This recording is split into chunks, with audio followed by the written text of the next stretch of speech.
preparou. Glória a Deus. E pastor Gabriel esteve lá na nossa igreja, foi uma bênção. Deus usou poderosamente, trazendo uma mensagem para nós. E eu trabalhando ali no Mercado Campinas, eu me encontrei com ele, né? E Deus moveu para que nós estivéssemos aqui nessa noite. Ele me falou sobre a campanha que está sendo realizada. O tema é: nesta peleja não tereis que pelejar, não é isso? E quando ele me falou o tema, eu fui buscar alguma coisa na palavra, e quem ministra a palavra sabe quanto é difícil, né? E aí o Espírito Santo me inquietou em um outro texto bíblico, e eu mandei mensagem para ele, falei: pastor, como é que funciona? Eu tenho que me prender ao tema, posso trazer aquilo que Deus colocou no meu coração? Ele falou que sim, que eu podia ficar à vontade, mas de certa forma, irmãos, tem a ver com o tema também. Aleluia. Né? Porque o nosso Deus, ele é fiel e o Espírito testifica. O dono da igreja é o Senhor. O Espírito Santo conhece a necessidade do seu povo. E eu gostaria de ler mais de um texto, na verdade. E o primeiro encontra-se no livro do Gênesis, capítulo de número 3. Peço que você abra a sua Bíblia, por gentileza. Gênesis, capítulo de número 3. Aleluia! Dois versículos, o 14 e o 15. Santo é o teu nome. Glória a Deus. Eita glória. Aleluia. Glória a Deus. O último louvor falou sobre tempos de guerra, tempos de batalha. Nós não podemos parar em tempos de guerra.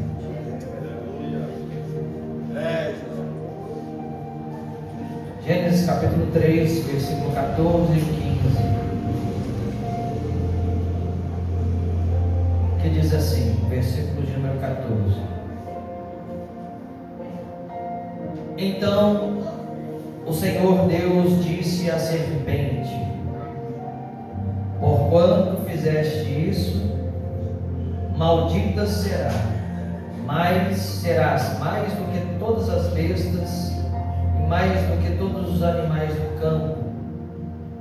Sobre o teu ventre andarás, e pó da terra comerás todos os dias da tua vida. E porém inimizade entre ti e a mulher, entre a tua semente e a sua semente, e esta te ferirá a cabeça, e tu lhe ferirás o calcanhar. Amém. Gostaria de ler mais um texto? Abra sua Bíblia no Evangelho segundo escreveu Lucas. Aleluia. Capítulo 1, versículo de número 26. Lucas, nós vamos ler 3 textos. O segundo está em Lucas, capítulo de número 1. E o versículo de número 26.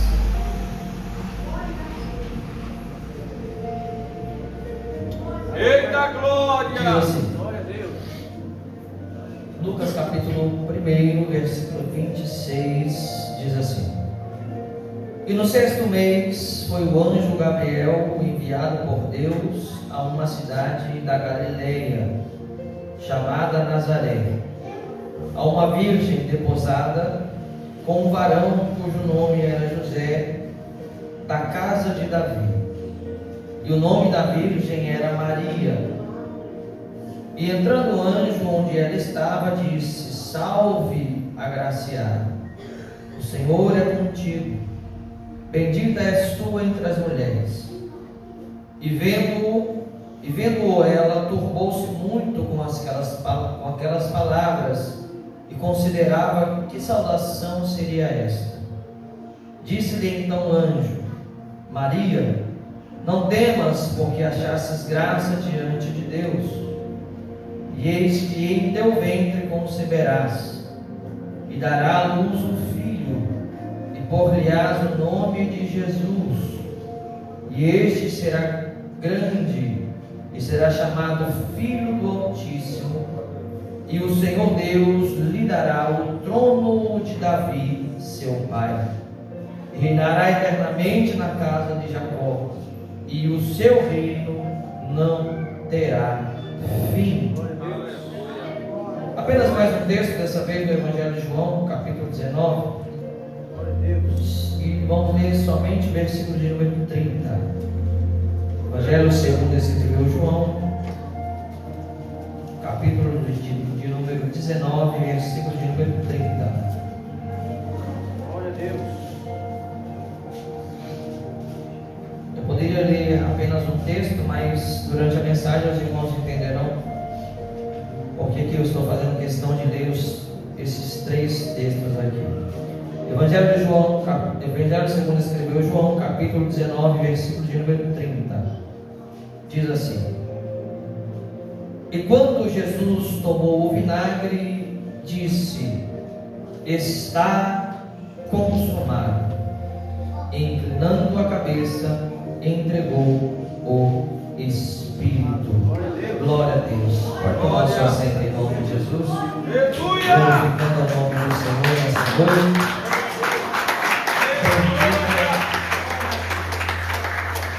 Bendita seja a sua maravilhosa palavra. Aleluia. Deus colocou essa mensagem no meu coração porque nós estamos vivendo em um tempo, irmãos,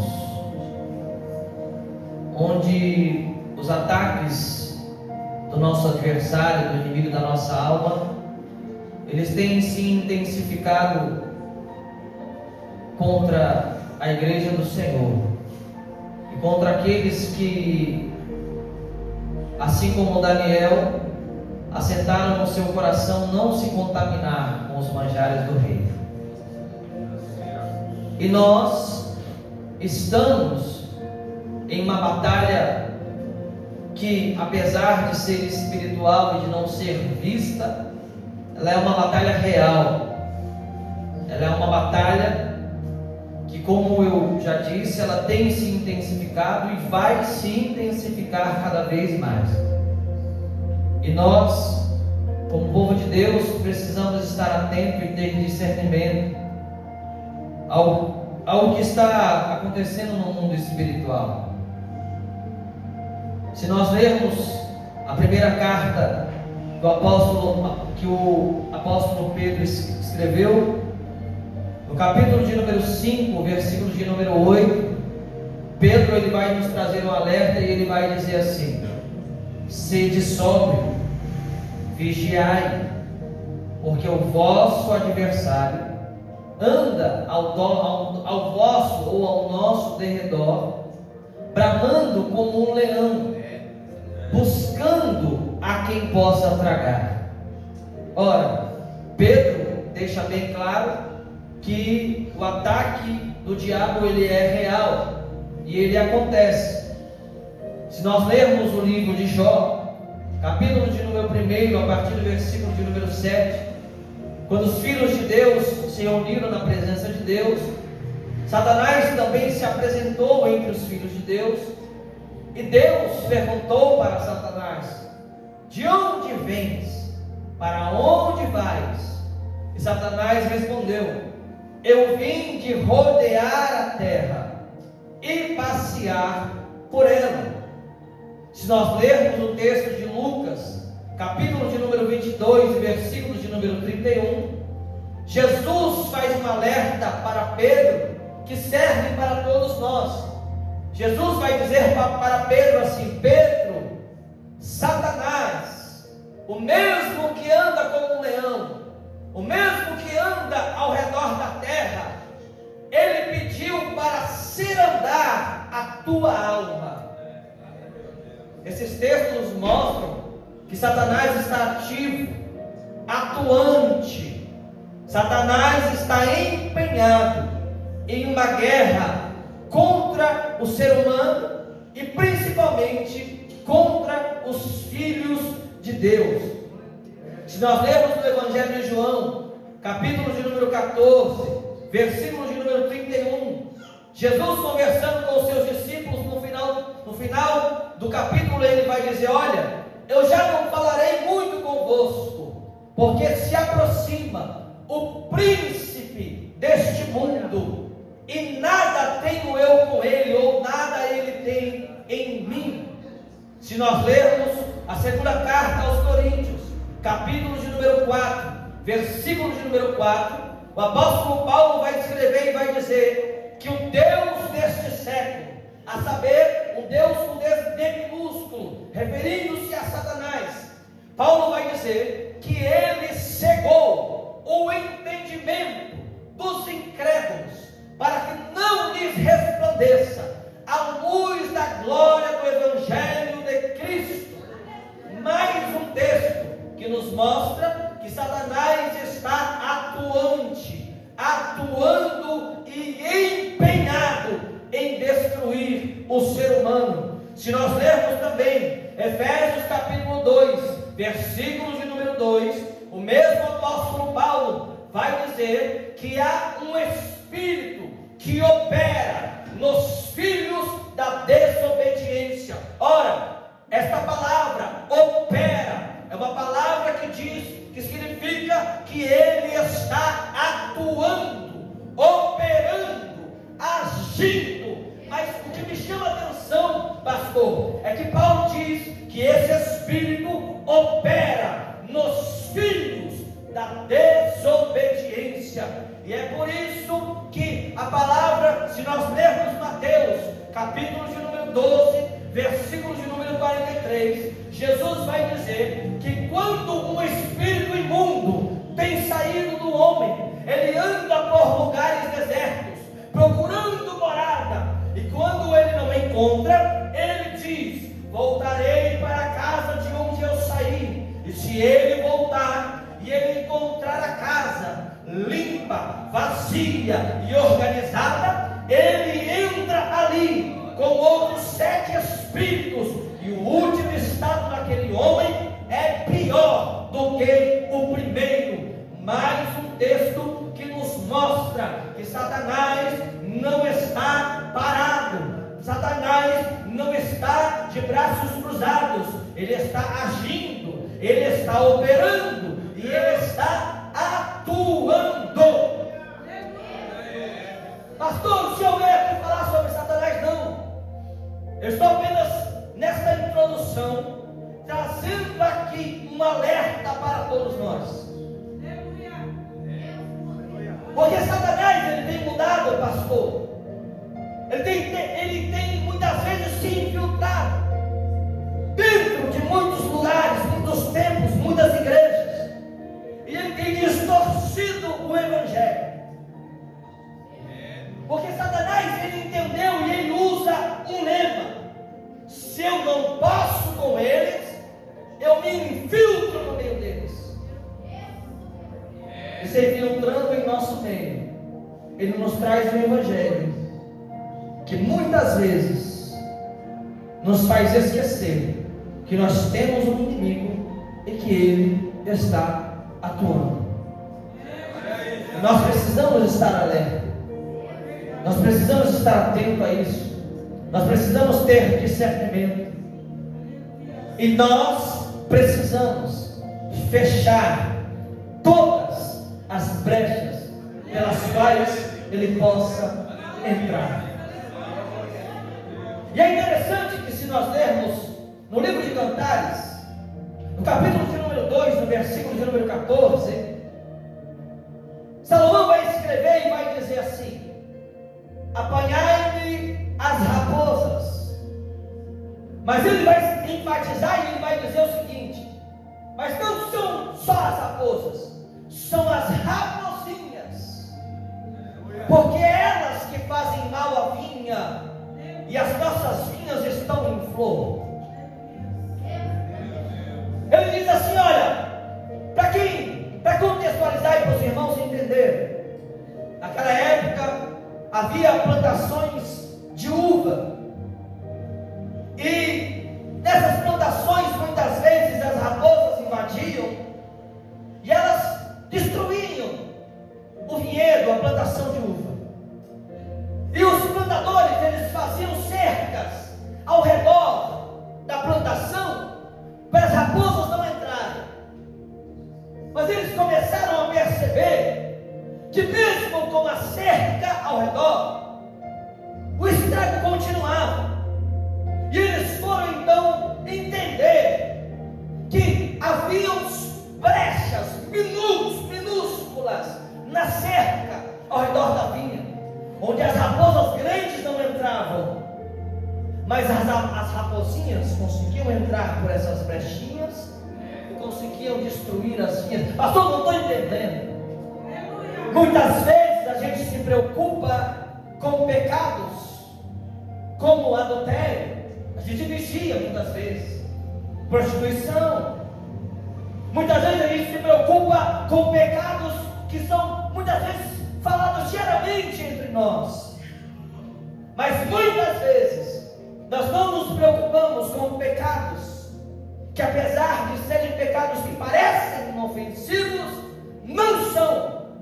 E é por essas brechinhas que Satanás entra e muitas vezes destrói a vida de muitos. Pastor, não estou entendendo.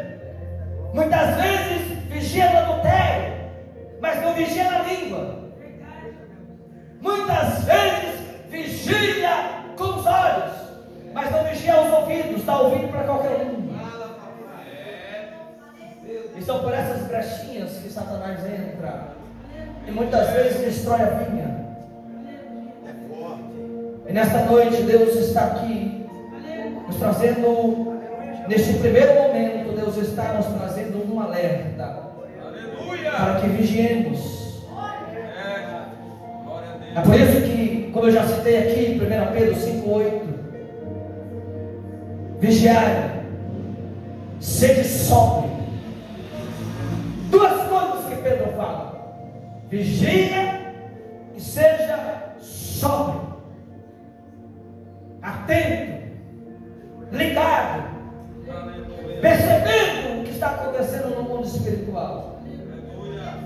Porque Satanás anda ao nosso derredor, bramando como um leão, procurando a quem possa tragar. E se nós lermos a segunda carta que Paulo escreve aos Coríntios, no capítulo de número 11, se você ler os primeiros versículos do capítulo 11, Paulo ele vai começar e vai dizer assim: olha, eu temo que assim como a serpente. E aí Paulo vai se referir ao texto de Gênesis capítulo 3, onde nós lemos. E ele vai dizer assim: eu temo, ele escrevendo para a igreja. Ele está dizendo para a igreja, ele estava dizendo assim: olha, eu estou temeroso.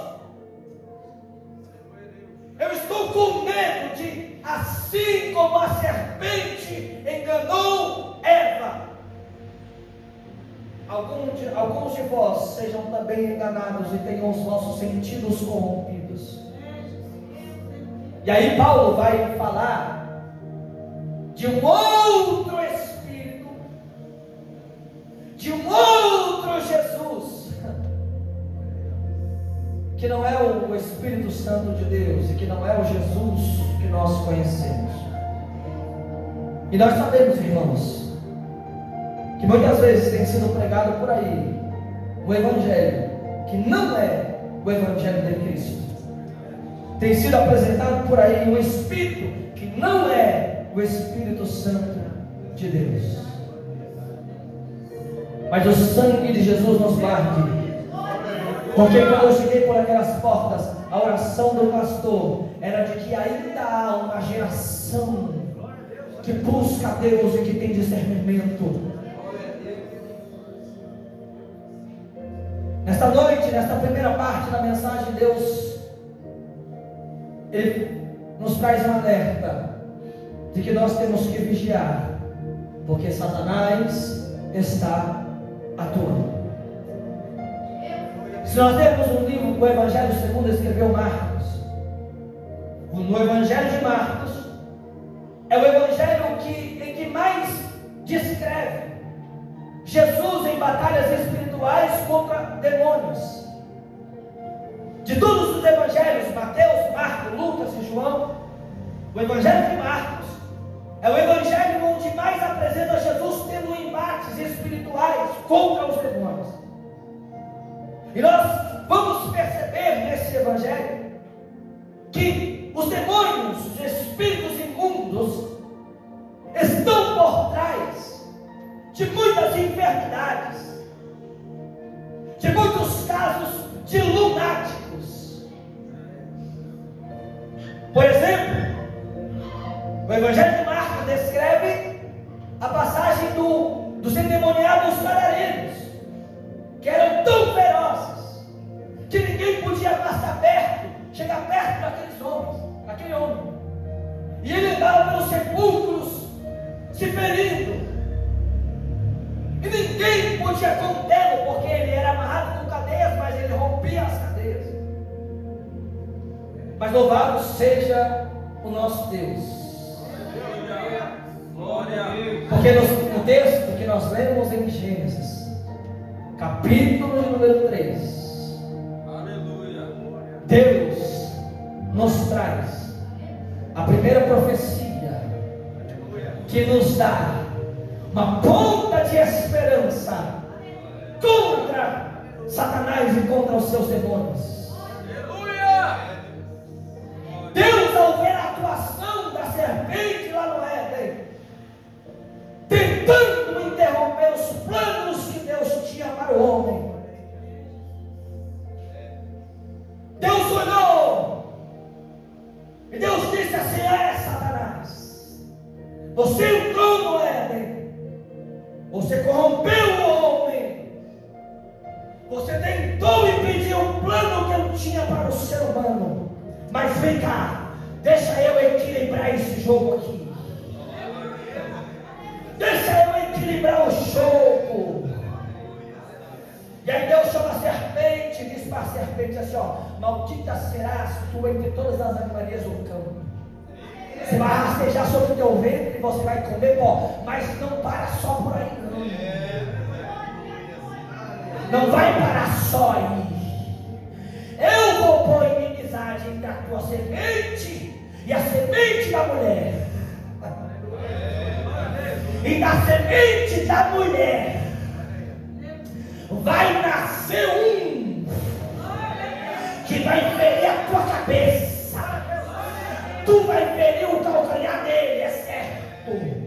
Mas só que tem uma coisa: tu vai pensar que venceu, mas ao terceiro dia ele vai ressuscitar. E quando ele ressuscitar, ele trará a vitória sobre ti. Louvado seja o nosso Deus, porque ele não nos desamparou, ele não nos deixou sozinhos contra a luta, contra essa luta, contra Satanás e os seus demônios. Espírito Santo. E ainda no Éden nós temos uma ponta de esperança. Louvado seja o nosso Deus. Espírito Santo. Aleluia, Jesus. O tempo passa. Nós chegamos em Gênesis capítulo de número 12. E Deus vai reforçar a promessa de Gênesis capítulo 3 na vida de Abraão. Gênesis capítulo 12, versículo 3. Ei, Abraão, vem cá. Já que tu é fiel a mim, eu vou fazer o seguinte: em ti serão benditas todas as famílias da terra. Eu vou fazer de ti uma grande nação. E dessa nação que vai nascer de ti, vai nascer um. E através desse um, todas as famílias da terra serão benditas.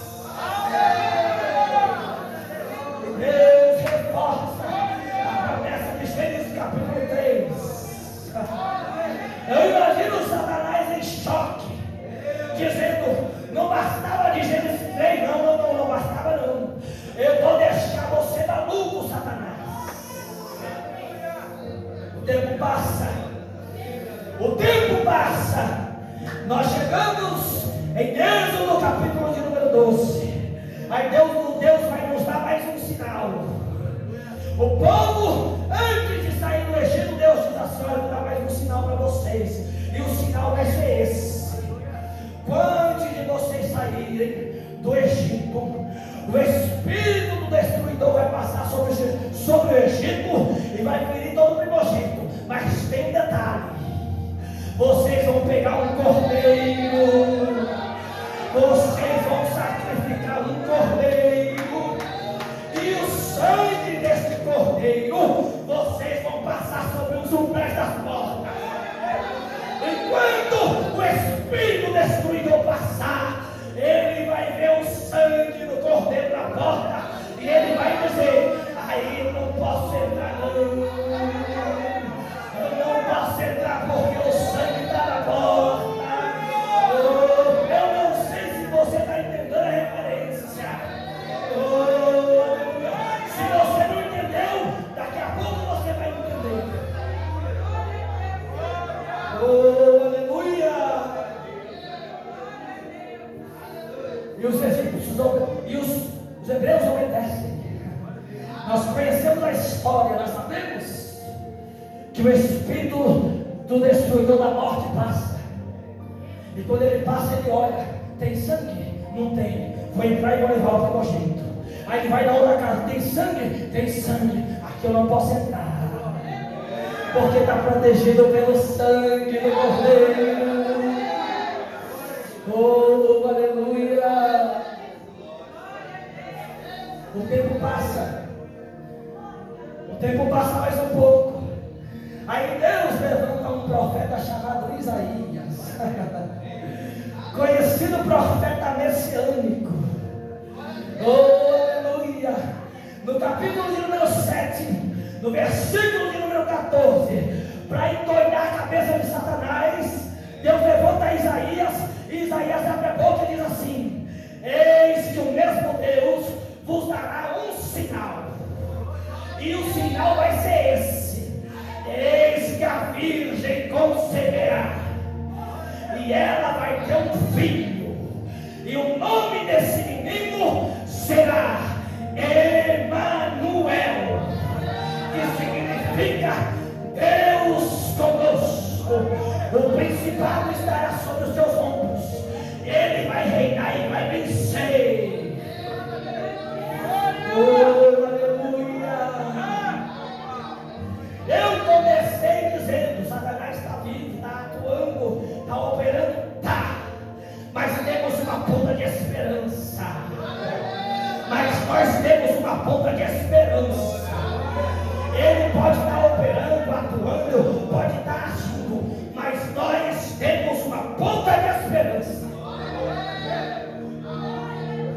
Essa ponta de esperança se chama Emanuel. Oh, aleluia, Jesus. Louvado seja o teu nome. Bendito seja, Senhor Jesus. Aleluia. Satanás pode estar atacando a tua vida, ele pode ter se levantado contra você, mas Deus me trouxe aqui para te dizer: tem esperança, tem esperança. Oh, Espírito Santo, louvado seja o teu nome. O tempo, eu preciso correr aqui. O tempo passa mais um pouco. Nós chegamos no profeta Miqueias. Miqueias capítulo 5, versículo 2. Deus levanta Miqueias, e na boca de Miqueias, Deus ele diz assim: olha, Belém da Galileia, tu é menor entre as tribos, mas tem uma coisa: da menor vai sair o rei, vai sair aquele que vai reinar. É do menor lugar que vai sair o rei para governar entre as nações. Oh, aleluia! E aí eu me lembro do que Paulo diz em 1 Coríntios capítulo 1, versículo 27.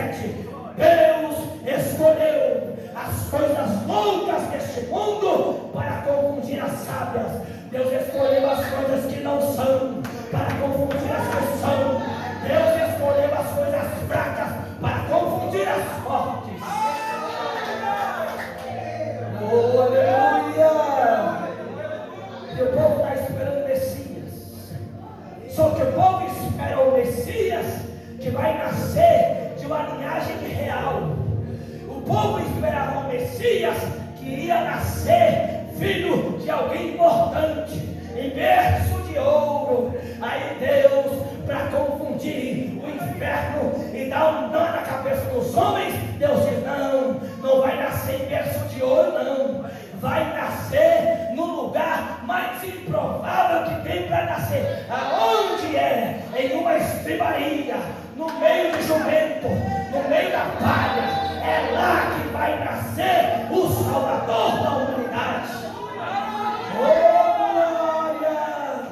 Isaías 55, versículo 8, versículo 9. Porque os meus pensamentos não são os vossos pensamentos, e assim como o céu está acima da terra, assim são os meus caminhos mais altos do que os vossos caminhos.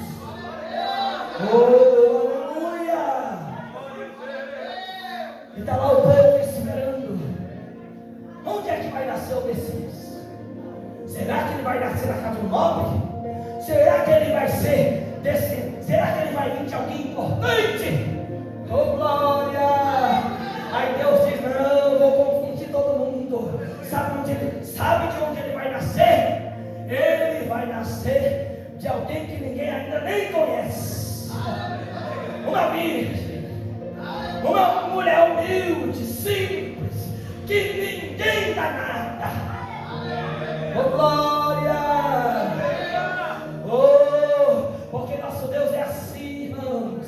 Nosso Deus usa quem não é. Nosso Deus usa quem não tem. Nosso Deus usa muitas vezes quem é anônimo. E eu quero aqui pegar esse gancho. Quer ver que Deus usa muitas vezes quem é anônimo? Se você ler no primeiro e segundo livro dos Reis sobre a história de Naamã, é uma das histórias mais conhecidas da Bíblia. Naamã foi curado da lepra. Glória a Deus por isso. Mas a cura de Naamã começa com uma anônima. Se você ler o texto, você vai ver que ele trouxe uma menina. A Bíblia não fala o nome dela, pastor. Não fala a sua descendência. Não fala quem eram os seus pais. Não fala de onde ela veio. Mas a Bíblia diz que uma menina, alguém anônimo que não tem nome. A Bíblia não fez questão de falar o nome dela. Anônimo. Era anônimo. Mas essa menina foi usada por Deus. Chamou a mulher de Naamã e disse assim: oh, minha senhora, o negócio é o seguinte: se Naamã, meu senhor, for lá na casa, na onde tem um profeta lá em Israel, ele pode ser curado da lepra. Veja, uma anônima dando a direção do milagre. É assim. Nosso Deus usa quem não tem nome, que às vezes tem gente que ninguém fala o nome, que ninguém apresenta, que ninguém agradece, mas ele é essencial no milagre. O céu olha para ele, ninguém fala o nome dele, mas o céu olha e diz: é anônimo, mas é essencial. Quer ver que Deus usa anônimo? O milagre da multiplicação. Está lá, mais de 5 mil pessoas querendo comer, mais de 5 mil pessoas querendo se alimentar, todo mundo com fome. Aí Jesus chega para os discípulos e diz assim: vocês aí, vocês que são conhecidos, dá de comer para esse povo. Aí eles olham para o outro: Senhor, ainda que nós estivéssemos sem dinheiro, não daria para alimentar essa multidão.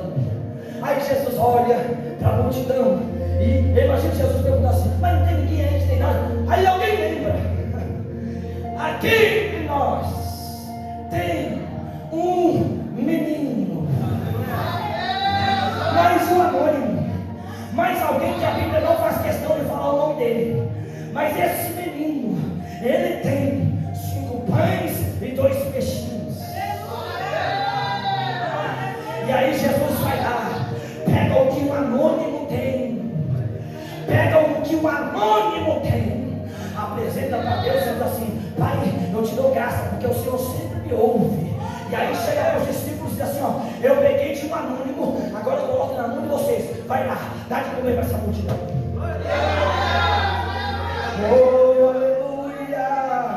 Talvez você esteja triste porque ninguém reconhece o que tu faz, ninguém fala o teu nome, ninguém agradece, porque isso acontece, pastor. Muitas vezes a gente vê por aí, ninguém falou meu nome, ninguém me agradeceu, ninguém lembrou de mim. Ei, ainda que o homem te esqueça, mas o céu não se esquece. Ele te vê, ele sabe o teu nome, ele sabe o teu endereço, e você, anônimo, você é essencial no reino de Deus. Aleluia! Voltando aqui para a mensagem, está todo mundo esperando o Messias nascer de uma linhagem real. Todo mundo conhece a profecia de Gênesis. Vai nascer um Messias que vai pisar na cabeça da serpente, vai governar esse povo, vai ser alguém importante. Oh, aleluia! Aí entra o texto que nós temos em Lucas. Está lá, Maria, simples, humilde, não esperava nada sobrenatural. Quando de repente, a Bíblia diz no texto que nós temos, Lucas 1:26, diz que um anjo foi enviado por Deus. E o anjo chegou na casa de Maria e saudou ela. Salve, agraciada.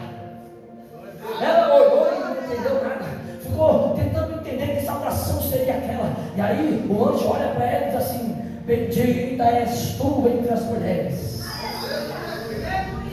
bendito é o fruto do teu ventre,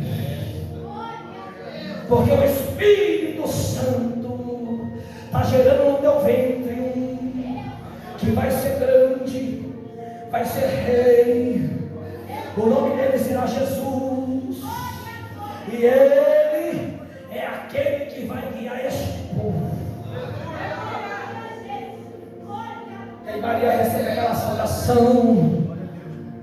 E é interessante, irmãos, porque Maria, mesmo sem entender, o que chama a minha atenção é que Maria, mesmo sem entender, se você ler o texto, você vai ver que está escrito assim: cumpra-se na tua serva as tuas palavras.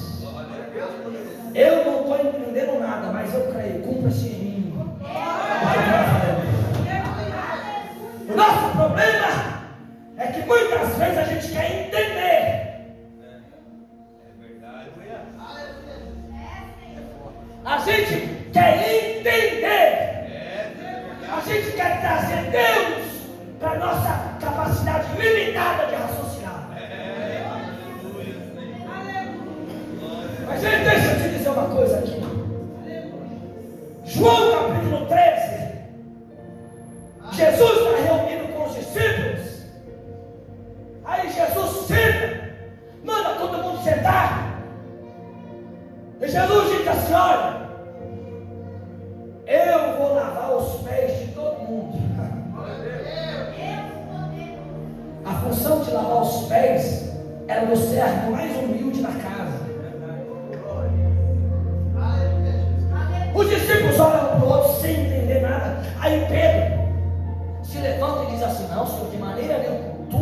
Tu, como é que tu, sendo nosso mestre, nosso Senhor, quer lavar os nossos pés? Não dá para entender, Jesus. Aleluia! João capítulo 13, versículo 7. Jesus olha para Pedro e diz assim: Pedro, não entendes tu o que eu faço agora, mas depois tu entenderás.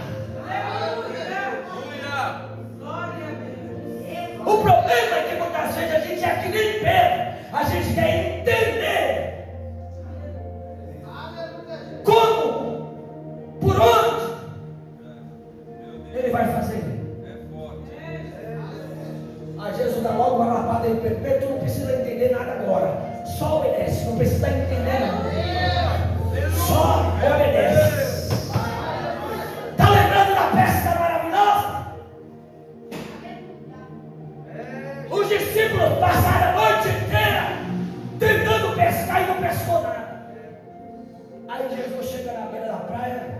pede o barco emprestado, sobe no barco, traz uma palavra, e depois que Jesus traz a palavra, Jesus chega para eles e diz assim: volta para o alto mar novamente. Ninguém entendeu nada. Aí Pedro vai dizer, dessa vez Pedro foi mais esperto, dessa vez Pedro olhou e disse assim: olha, Senhor, eu não estou entendendo nada, nós passamos a noite toda tentando pescar e não pescamos, e agora que é de dia o Senhor manda a gente lá pescar novamente, porque pescador que é pescador sabe que durante o dia é mais difícil pegar peixe. Aí Pedro olha e diz assim: eu não estou entendendo nada, mas debaixo da tua palavra, porque o Senhor manda, mesmo sem entender, eu vou fazer. Talvez Jesus está pedindo para tu fazer alguma coisa que tu não está entendendo, e tu está dizendo assim: não faz sentido. Não precisa fazer sentido, você só precisa crer e obedecer, mesmo sem entender. E não espere compreensão com a tua fé, porque o nosso erro, pastor, muitas vezes é entender que os outros compreendam a fé que Deus falou comigo. Aí eu espero que o outro compreenda o que Deus falou comigo. Se Deus falou com o senhor, eu não tenho que entender, eu não tenho que compreender, quem tem que crer é você. E às vezes a gente deixa de fazer as coisas porque o outro não compreende a nossa fé.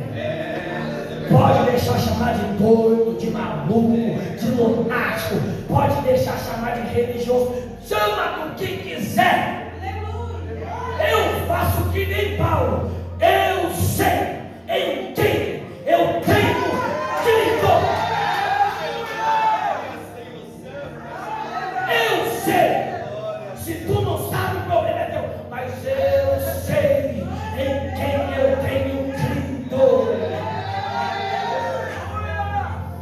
Faz que nem Jó, bem sei que tudo podes, nenhum dos teus planos podem ser impedidos.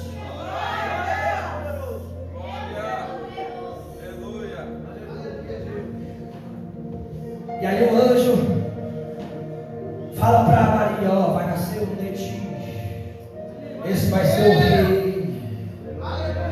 O tempo passa, nós chegamos no Evangelho de João. João, capítulo de número 1, versículo de número 1. No princípio era o Verbo, e o Verbo estava com Deus, e o Verbo era Deus. João capítulo 1, versículo 1. Quando chega no versículo 16, João vai dizer: e o Verbo se fez carne e habitou entre nós, e vimos a sua glória, como a glória do unigênito do Pai. E a profecia lá de Gênesis capítulo 3 começa a ganhar forma humana, porque o Verbo, a profecia de Gênesis capítulo 3 agora se materializa entre nós. Aleluia! Para o desespero do inferno, para o desespero de Satanás e dos demônios, eles começam a ver a profecia de Gênesis 3 com a forma. Oh, aleluia! O Verbo, a profecia de Gênesis 3 se cumpre. Da semente na mulher nasceu aquele que vai pisar na cabeça da serpente. Aleluia! E para desesperar mais ainda o inferno, Satanás e os demônios, João, no mesmo capítulo 1, João está lá batizando. Ele batiza um, ele batiza outro, raça de víbora, arrependam-se E ele vai batizando. Daqui a pouco João olha ao longe, e João olha e vê um que é diferente. João olha e João não vê um ser humano. João olha direito. Imagina João esfregando os olhos e dizendo assim: será que eu estou ficando doido? Porque eu não estou vendo um homem. Sabe o que é que eu estou vendo? Eis ali o Cordeiro de Deus que tira o pecado do mundo. Ele está ali, ele chegou, ele está entre nós. E eu não sou digno nem de desamarrar suas sandálias. Eu batizo com água, mas ele vai batizar vocês com o Espírito Santo e com fogo. Aleluia! Gênesis capítulo 3 se cumpre.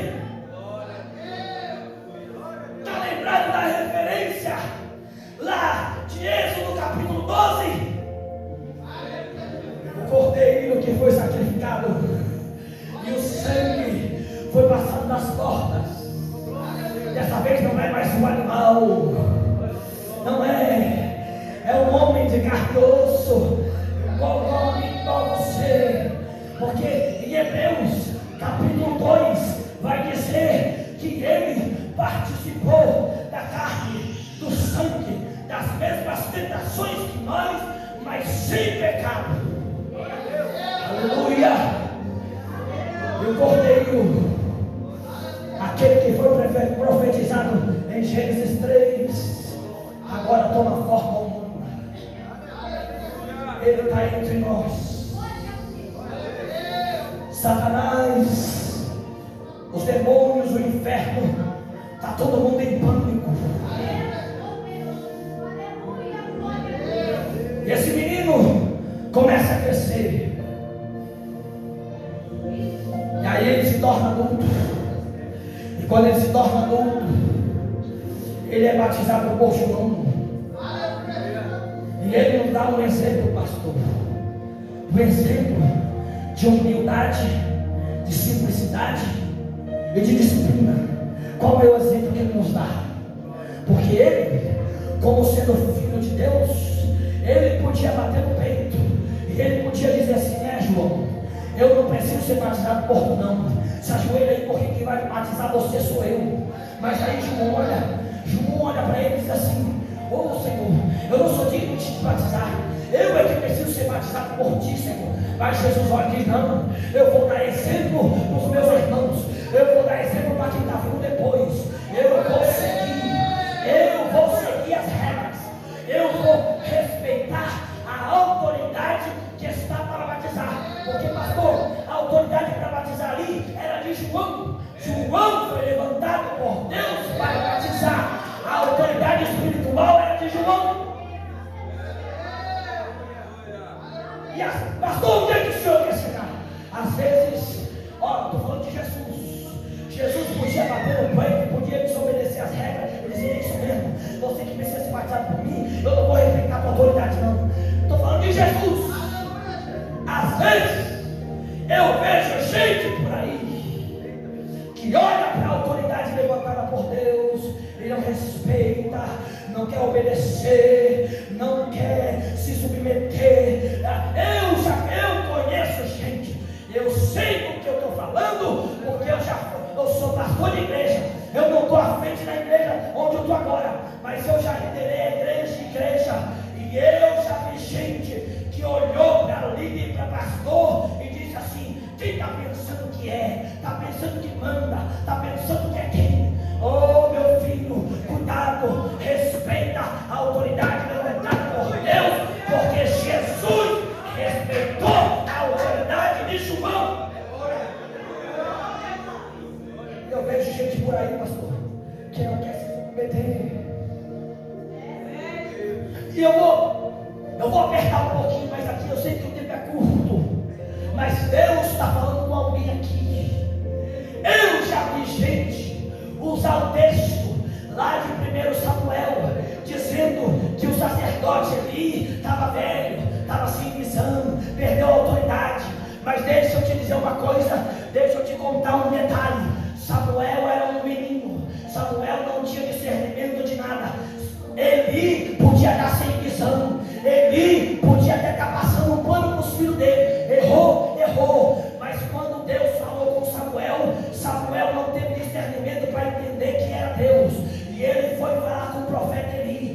profeta Eli, mesmo sem visão, mesmo no erro, Eli deu a direção para Samuel e disse para Samuel assim: olha, Samuel, quando te chamar de novo, tu vai responder assim: fala que o teu servo ouve.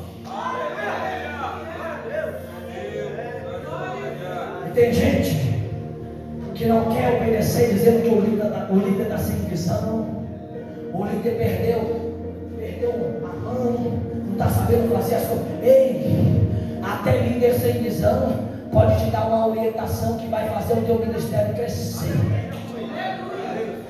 Porque se não fosse Eli, Samuel estaria lá até hoje, sem entender que era Deus que estava falando com ele. Aleluia. Eu sei que é difícil dar glória agora, eu sei. Glória a Deus, aleluia. Mas a espada é uma espada de dois gumes, ela corta para os dois lados. Ela faz você se alegrar, mas ela também te aperta. Também aperta as porcas. Aleluia. E aí Jesus nasce, Jesus cresce, Jesus é batizado por João e começa o seu ministério. Que a Bíblia vai dizer em Mateus capítulo 4. A Bíblia vai, já vou encerrar, pastor. Mateus capítulo 4, a Bíblia vai dizer que Jesus então, aquele que foi profetizado em Gênesis capítulo 3, agora é colocado face a face com a serpente novamente, para ser tentado. E ele tenta Jesus.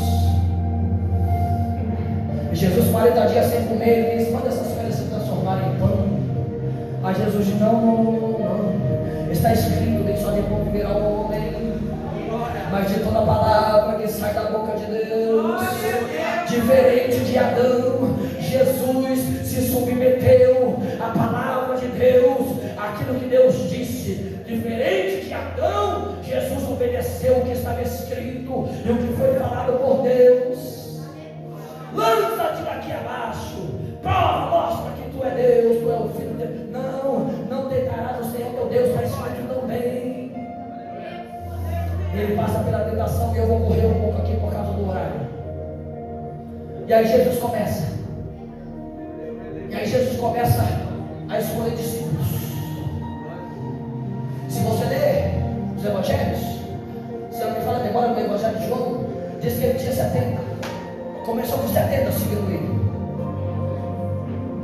E a Bíblia vai dizer que esse Jesus profetizado lá em Gênesis 3, ele chega para os discípulos agora, ele diz assim: ó, já que vocês estão me seguindo, essa guerra agora não é só minha, ela pertence a vocês também, porque vocês agora são soldados do meu exército. E quer saber de uma coisa? Lucas capítulo 10, versículo 19: eis que eu vos dou poder para pisar serpentes. Lembra da serpente lá de jardim? Jesus vai usar a mesma expressão: serpente. Eu vou dar poder para vocês, e vocês vão pisar em serpentes e escorpiões, toda a força do mal, e não vão sofrer dano algum. E Jesus dá poder para esses discípulos. E os discípulos voltam maravilhados e dizem assim: ó Senhor, os demônios estão se sujeitando a nós. O poder é tão incrível, Jesus. A gente manda e o Espírito sai. Oh glória! Aleluia! E Jesus dá poder para esses discípulos. E esses discípulos começam a usar o poder que tem. Mas o mesmo discípulo, pastor, que teve poder para enfrentar o diabo, Mateus capítulo 16, agora está sendo usado pelo diabo. Pastor, o que é isso? Pode isso? Pode. Leia Mateus capítulo 16.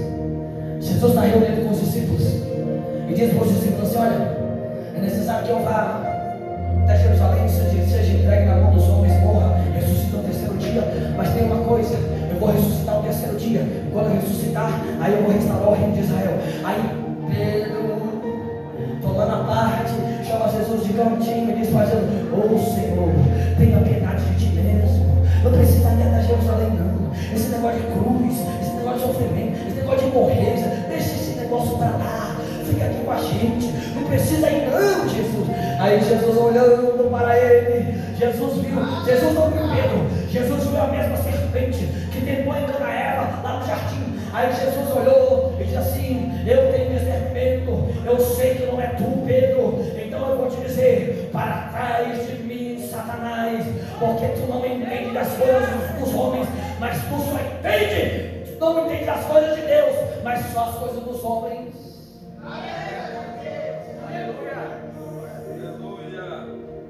O tempo passa, nós chegamos em João, no texto que nós temos em João. Eu li os 3 textos e eu falei sobre os 3 textos: Gênesis, Lucas e agora João. O mesmo Jesus que foi profetizado lá no Gênesis, o Jesus, o Cordeiro que foi sacrificado lá em Êxodo capítulo 12, e o sangue foi passado pelos umbrais das portas para proteger o povo. Esse mesmo Jesus que foi chamado do Cordeiro de Deus, agora está pendurado no madeiro. O seu sangue está vertendo sobre o madeiro. O seu sangue agora não está mais nos umbrais das portas lá do Egito, está escorrendo pelo madeiro da cruz. E aí, perto da sua morte, Jesus olha para cima e diz assim: está consumado, está feito, está realizado. A profecia de Gênesis 3 se cumpriu. Eu feri a cabeça de Satanás, ela feriu o meu calcanhar. Eu estou cumprindo a profecia, e ele entrega o seu espírito e ele morre. Para muitos ali foi o fim. Jesus morreu, os discípulos perderam a esperança, e agora o nosso mestre morreu. O que será de nós agora?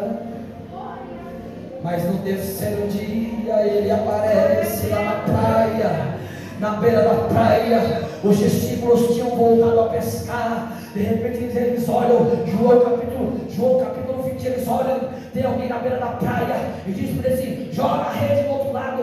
Eles jogam, o milagre acontece. Eles reconhecem, essa é a voz do Cordeiro de Deus, é ele que está falando com a gente. Pedro pula na água, vai nadando, e quando ele chega lá, tem pão e tem água ali. E aí Jesus olha para Pedro e diz para Pedro: Pedro, tu me amas? Apacenta os meus cordeiros. E Jesus, e aí eu vou correr e vou encerrar. Jesus lá na cruz diz assim: está consumado, está feito, está realizado. Eu comecei essa mensagem falando que o diabo está atuando, está ativo, está operando. O diabo está escravizando, está matando, está roubando, está destruindo. Ele está. Mas lá na cruz alguém disse assim: está consumado. Sabe o que foi consumado na cruz? 1 Pedro capítulo 1, versículo 18 e 19. Porque não fostes comprado por qualquer preço, fostes comprado por bom preço, e o preço foi o sangue de Jesus, que resgatou vocês da vossa vã maneira de viver. Vocês foram resgatados por este sangue, e vocês não são mais escravos de Satanás. E aí Paulo vai completar e vai dizer em Colossenses capítulo 1, versículo 13, Paulo vai dizer assim: nós fomos tirados da potestade das trevas e fomos transportados para o reino do Filho do seu amor. Nós fomos tirados da escravidão. Satanás não tem mais autoridade para dominar a tua vida, porque você foi comprado para ser liberto pelo sangue do Cordeiro.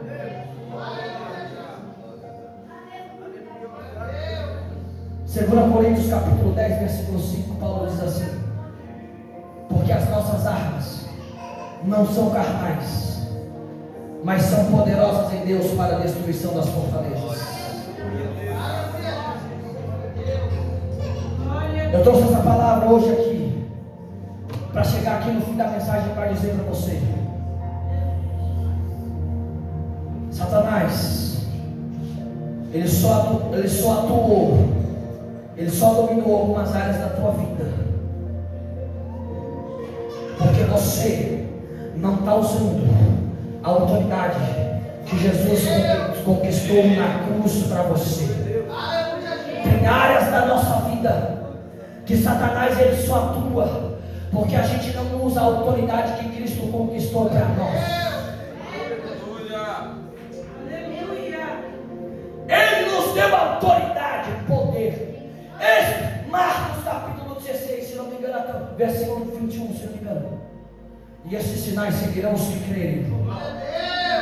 O primeiro sinal: em meu nome expulsarão os demônios.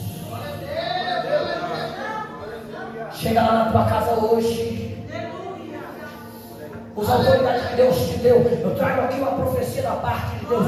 Chega na tua casa hoje e já entra batendo forte o pé, dizendo assim: Satanás, eu creio, e a partir de hoje, pelo sangue do Cordeiro que foi profetizado lá em Gênesis e que morreu na cruz do Calvário, é por este sangue que eu te expulso da minha casa, eu te expulso das minhas finanças, eu te expulso você, espírito de enfermidade, eu te expulso em nome de Jesus. E Satanás vai ter que bater em retirada.